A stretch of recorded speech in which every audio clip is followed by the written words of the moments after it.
नमस्कार दोस्तों, मैं दीपंकर। कल आपको बताया था कि एचडीएफसी बैंक और एनआईटी यूनिवर्सिटी मिलके एक प्रोग्राम लॉन्च किया है, एससी बैंक का प्रोग्राम।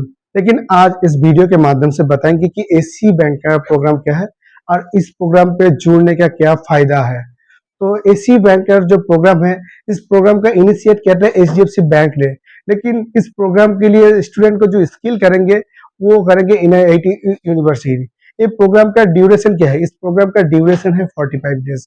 कौन इस प्रोग्राम पे ज्वाइन कर सकते हैं? इस प्रोग्राम पे ज्वाइन करने के लिए आपका मिनिमम क्वालिफिकेशन होना चाहिए ग्रेजुएट। अगर आप पोस्ट ग्रेजुएट हो तो भी आप इस प्रोग्राम पे अप्लाई कर सकते हो। एज लिमिट इस प्रोग्राम पे क्या है? एज लिमिट इस प्रोग्राम पे है 21 से 28 ईयर एक्सपीरियंस।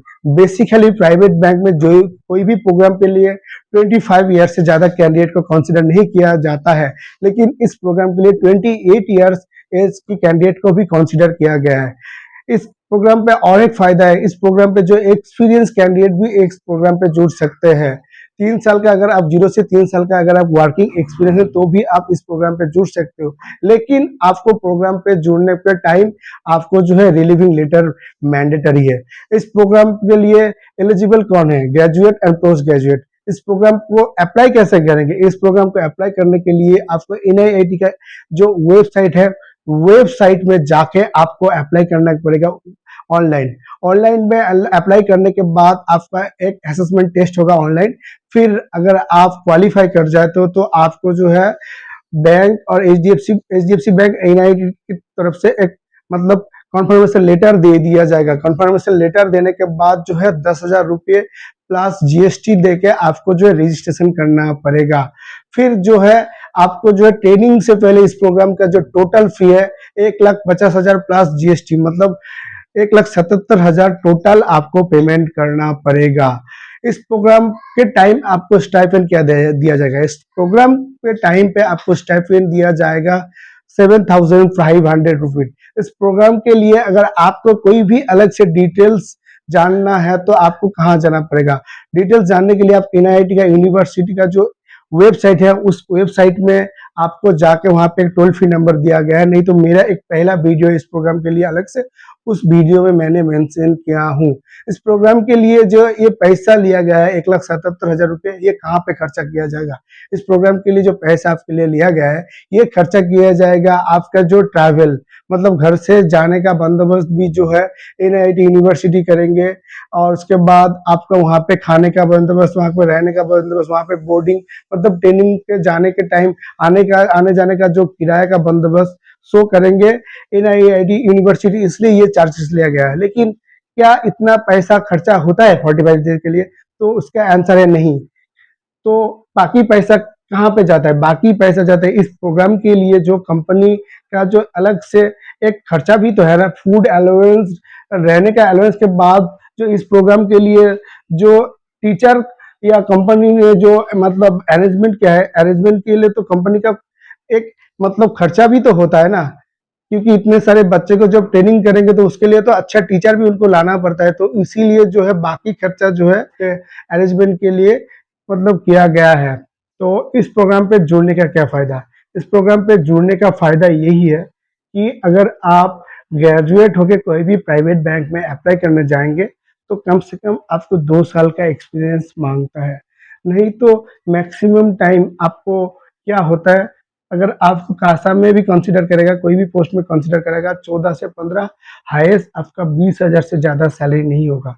लेकिन इस प्रोग्राम के अगर आप कंप्लीट कर लेते हो तो इस प्रोग्राम के बाद आपका सैलरी जो है 4,40,000 आपको सीटीसी दिया जाएगा, जो लगभग 25,000 से ज़्यादा है। तो इस प्रोग्राम कंप्लीट करने के बाद जब आपको एचडीएफसी बैंक में पोस्टिंग दे दिया जाएगा, 7 महीने अगर आप सही से काम करते हो तो आपका जो है पूरा खर्चा रिटर्न आ जाएगा। लेकिन मैं एक चीज़ आपको बताना चाहूँगा कि कोई भी प्रोग्राम जॉइन करने से पहले आप एक लॉन्ग विजन लेके जॉइन करो। सपोज मैं एक माइक्रो फाइनेंस या प्राइवेट फाइनेंस का कैंडिडेट हूँ। आज से 2 साल बाद मैं मेरे को कौन पोजीशन में देखना चाहता हूँ? आज से 2 साल बाद मैं कोई भी प्राइवेट बैंक या फाइनेंस कंपनी में एज ए सेल्स मैनेजर या कलेक्शन मैनेजर में देखना चाहता हूँ। तो जब भी आप प्राइवेट बैंक का या एचडीएफसी बैंक का या कोई भी प्राइवेट बैंक का कोई भी प्रोग्राम में ज्वाइन करो तो तब आप ज्वाइन करने से पहले आप मतलब सोचो कि आज से 4 साल बाद या 5 साल बाद या 2 साल बाद आप अपने आप को कहाँ पे देखते हो? अगर आप ये सोच के ज्वाइन करते हो या ये देख के ज्वाइन करते हो कि नहीं, मैं अगर यहाँ पे ज्वाइन करता हूँ आज से 2 साल बाद 3 साल बाद कोई भी प्राइवेट बैंक में एज ए डिप्टी मैनेजर या ब्रांच मैनेजर पोजीशन में मैं अपने आप को देखना चाहता हूँ, तो फिर आप ज्वाइन करो। नहीं तो अगर आप मेरे जैसा कोई का किसी का भी एडवर्टाइजमेंट देख के अगर प्रोग्राम में ज्वाइन करते हो तो आपका लॉसेस क्या होगा? लॉसेस होगा, देखिए प्राइवेट बैंक या फाइनेंस में जो है बहुत ज़्यादा बिजनेस या सेल्स का टारगेट रहता है।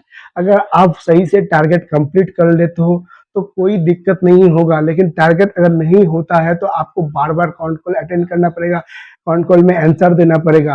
तो आप आंसर नहीं दे पाएँगे तो आपको बात सुनना पड़ेगा, उससे आप फ्रस्ट्रेट हो जाओगे, तब आप फिर किसी को मेरे जैसे किसी के चैनल पे जाके आप मतलब कमेंट कर सकते हो कि ये प्रोग्राम बेकार है, फेक है, क्योंकि बहुत सारे जो बच्चे हैं माइक्रो फाइनेंस के बारे में ऐसा बोलता है।